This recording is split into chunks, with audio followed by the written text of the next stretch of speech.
నిన్న జరిగిన అయోధ్య రామ మందిర ప్రాణ ప్రతిష్ఠ నేపథ్యంలో అయోధ్య రామ జన్మభూమి ట్రస్టుకు విరాళాల పర్వం కొనసాగుతుంది.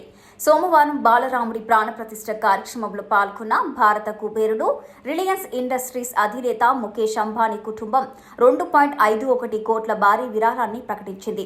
రామ జన్మభూమి ట్రస్టుకు ఈ పెద్ద మొత్తాన్ని ఒక ప్రకటన విడుదల చేశారు. ముఖేష్ అంబానీ తన కుటుంబ సభ్యులతో కలిసి శ్రీరామ జన్మభూమి తీర్థ క్షేత్రాన్ని ట్రస్టుకు 2.51 కోట్లు విరాళంగా అందించారు.